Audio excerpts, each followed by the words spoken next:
दोस्तों आज की कहानी में धरतीवासियों ने एक बहुत ही पुरानी टेलीपोर्टिंग टेक्नोलॉजी को ढूंढ लिया था, जिसके इस्तेमाल से धरती से मार्स के एक मून फोबोस पर एक शख्स को टेलीपोर्ट किया जाता है। पर फोबोस पर पहुंचते ही वो शख्स एक डीमन क्रिएचर में बदल जाता है और हमें पता चलता है कि वहां पर पहले से ही डीमंस ने कब्जा कर रखा था। और आगे क्या होता है फोबोस में उन साइंटिस्ट के साथ, आइए जानते हैं सब कुछ आज की इस वीडियो में। मूवी की शुरुआत में हमें यूएसी की फैसिलिटी को दिखाया जाता है और यूएसी के साइंटिस्ट ने धरती पर नेवाडा में और मार्स के एक मून फोबोस पर एक बहुत ही पुरानी टेलीपोर्टिंग पोर्टल को ढूंढ लिया था, जिन्हें वे साइंटिस्ट आगे गेट बुलाते थे। और उन गेट्स के काम करने के तरीके को समझने के लिए फोबोस पर पहले से ही एक फैसिलिटी को बना लिया गया था और अब बारी थी उन गेट्स को एक्टिवेट करने की और उन गेट्स के थ्रू एक इंसान को फोबोस पर टेलीपोर्ट करने की। और अब उन गेट्स के थ्रू एक शख्स को नेवाडा फैसिलिटी से फोबोस फैसिलिटी में भेजा जाता है और वो कुछ सेकंड्स में ही फोबोस पर टेलीपोर्ट हो जाता है। और ये देखकर सारे लोग बहुत ही खुश हो जाते हैं, क्योंकि ये टेक्नोलॉजी फ्यूचर में बहुत ही काम आने वाली थी। पर बदकिस्मती से जो शख्स उस जगह पर टेलीपोर्ट हुआ था वो एक क्रीपी ज़ॉम्बी में बदल चुका था और उसके लंबे लंबे नाखून और तेज दांत भी थे। उधर दूसरी तरफ हम स्पेस में एक स्पेसशिप को देखते हैं, जिसमें कुछ मरीन्स थे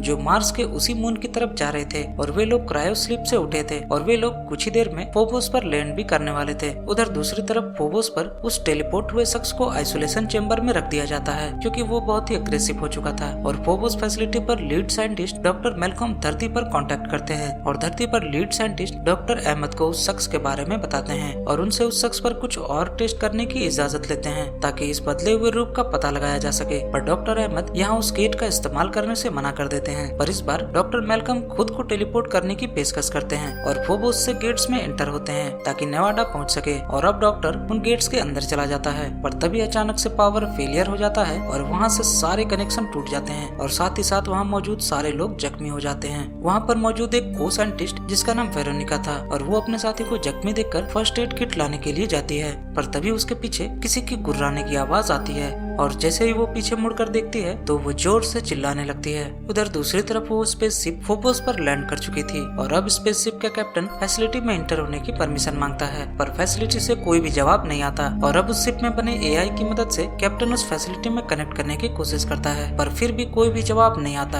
और अब वे लोग धरती पर डॉक्टर अहमद से बातें करते हैं और उन्हें वहाँ की सिचुएशन के बारे में पता चलता है। और अब उन सारे मरीन्स को फैसिलिटी के लैंडिंग एरिया से फैसिलिटी में एंटर करना था, जिसे वो लोग शिप के कैमरे से ढूंढ लेते हैं और अंदर जाकर उन लोगों को वहाँ पावर को दोबारा से रिबूट करना था ताकि फैसिलिटी के सर्वर को दोबारा से ऑनलाइन लाया जा सके, क्योंकि अगर उन्होंने ऐसा नहीं किया तो फोबोस पर मौजूद सारे साइंटिस्ट की इतने दिनों की मेहनत पूरी तरह से बर्बाद हो जाएगी। और अब वे लोग फैसिलिटी से भेजे गए लास्ट सिग्नल को सुनते हैं और उन मरीन्स को वहाँ गुर्राने और चीखने चिल्लाने की आवाजें ही मिलती हैं, जिसको सुनते ही सारे मरीन्स डर जाते हैं। और अब वे लोग प्रॉपर तैयारी के साथ उस फैसिलिटी में जाते हैं और शिप को फैसिलिटी से कनेक्ट किया जाता है और वे लोग फैसिलिटी में एंटर कर जाते हैं। फैसिलिटी के अंदर जाते ही वे लोग वहाँ पर ऑक्सीजन लेवल और पावर लेवल को चेक करते हैं, जो कि 2% थे, मतलब उनके पास 90 मिनट थे पावर को रिबूट करने के लिए। और अगर वे लोग ऐसा नहीं करते हैं तो पावर कोर प्रेशर के कारण फट जाएगा और कैप्टन मेरिन्स को 2 टीमों में बांटते हैं, जिसमें एक टीम कोर को रिसेट करने के लिए जाएगी और दूसरी टीम सर्वर्स को ढूंढने के लिए ताकि दोबारा से उसे ऑनलाइन किया जा सके। और अब फैसिलिटी में शिप के एआई के दिए गए मैप की मदद से वे लोग आगे बढ़ते हैं और थोड़ी ही दूर जाने पर एक ग्रुप को एक शख्स की सरकटी लाश नजर आती है और चेक करने पर पता चलता है कि वो लाश यूएसए के एक सोल्जर की थी।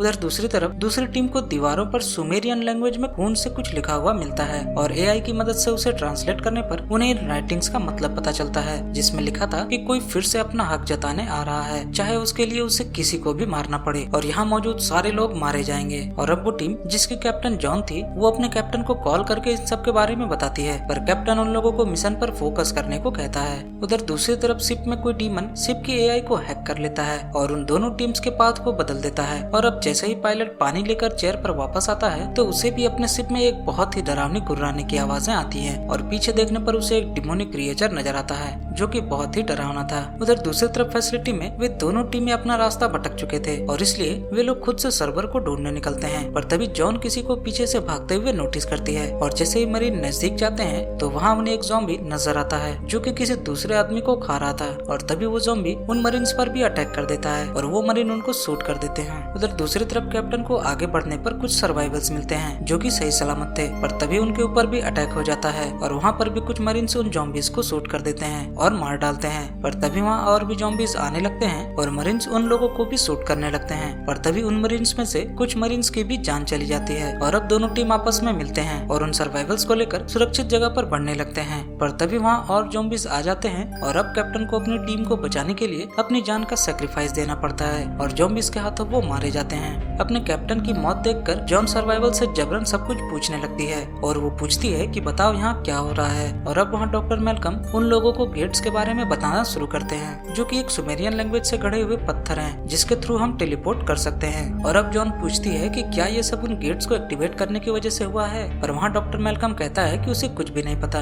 क्योंकि जैसे ही वो गेट्स के अंदर गया तो वो बेहोश हो गया। और अब वे लोग सर्वाइवल्स को लेकर वापस से शिप में जाने का प्लान बनाते हैं ताकि वापस से धरती से कांटेक्ट बनाया जा सके। और अब शिप में वापस जाकर कुछ मरीन्स उन सर्वाइवल्स की मरम पट्टी करने लगते हैं और जॉन पायलट को देखने के लिए जाती है, पर वहाँ वो पायलट मरा हुआ मिलता है। पर तभी वहाँ वही डिमोनिक क्रिएचर आ जाता है और जॉन पर अटैक कर देता है, पर जॉन किसी तरह उस डिमोनिक क्रिएचर के अटैक से बच जाती है। पर उसके साथ मौजूद एक और मरीन उस डिमोनिक क्रिएचर से नहीं बच पाता और वो क्रिएचर उसे मार डालता है। उधर दूसरी तरफ जब बाकी मरीन्स उनकी आवाजें सुनते हैं तो वो भी उनकी तरफ भागते हैं, पर वो क्रिएचर एक एक करके उन लोगों को मारने लगता है। और अब जैसे ही वो क्रिएचर जॉन को मारने वाला था तभी वहाँ दूसरे मरीन्स आ जाते हैं और वे लोग मिलकर आखिरकार उस क्रिएचर को मार ही डालते हैं। और अब सारे बचे हुए सर्वाइवल सिचुएशन का जायजा लेने लगते हैं और उन्हें पता चलता है कि फ्लाइट डेक डिस्ट्रॉय हो चुका था और उनके कैप्टन के साथ साथ आधे से ज्यादा साथी मारे भी जा चुके थे और फैसिलिटी में पावर भी सिर्फ 1% ही बची थी और इतने कम समय में पावर को रिबूट करना और सर्वर्स को ऑनलाइन करना दोनों संभव नहीं थे। और अब डॉक्टर मैल्कम उन लोगों को गेट्स का इस्तेमाल करने को कहते हैं और कहते हैं कि उन गेट्स का इस्तेमाल करके हम धरती तक पहुँच सकते हैं। और अब कोई और रास्ता न देखकर सारे लोग उन गेट्स के थ्रू धरती पर जाने के लिए तैयार हो जाते हैं। और अब ये लोग डॉक्टर मैल्कम की मदद से रिएक्टर रूम में पहुंचते हैं ताकि सारी फैसिलिटी की एनर्जी को उन गेट्स तक भेजी जा सके। और अब जैसे ही वे लोग पावर को रिस्टोर कर रहे थे तभी डॉक्टर मैल्कम वहाँ मौजूद एक साइंटिस्ट को चाकू से मार डालते हैं और हमें पता चलता है कि डॉक्टर मैल्कम दरअसल उन क्रिएचर के लिए काम कर रहे थे और उसे सब कुछ याद था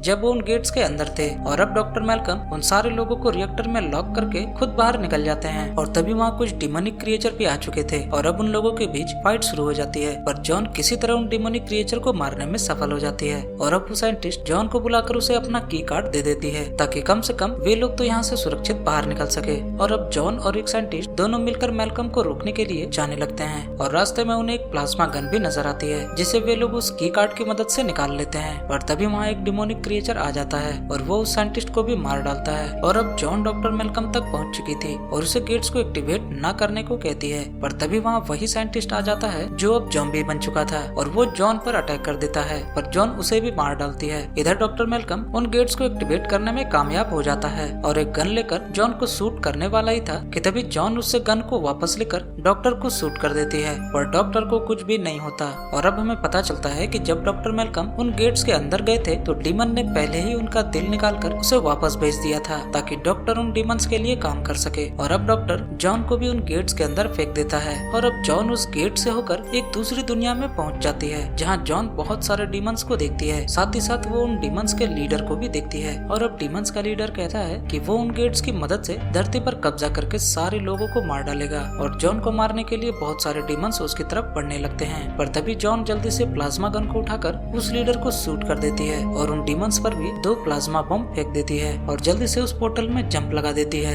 और अब जॉन धरती पर नेवाडा फैसिलिटी में पहुंचती है जहां डॉक्टर अहमद हैरान थे क्योंकि उनके मुताबिक पोर्टल से डॉक्टर मैल्कम को आना था, पर यहाँ जॉन आई। और अब जॉन वहाँ पहुँचते ही डॉक्टर को कहती है कि जल्दी से गेट को बंद कर दो वरना वो डीमन बाहर आ जाएंगे। और डॉक्टर को लगता है कि जॉन पागल हो गई है और तभी वो गेट्स वापस से एक्टिवेट हो जाता है। और अब डॉक्टर अहमद को लगता है कि दूसरी तरफ डॉक्टर मैल्कम होगा, पर उन गेट से सिर्फ गुर्राने की आवाजें ही आ रही थी और वो आवाजें बहुत ही तेज होती जा रही थी। और इसी के साथ ये मूवी यहाँ खत्म हो जाती है। मैं मिलूंगा आपसे अगली वीडियो में। Bye bye.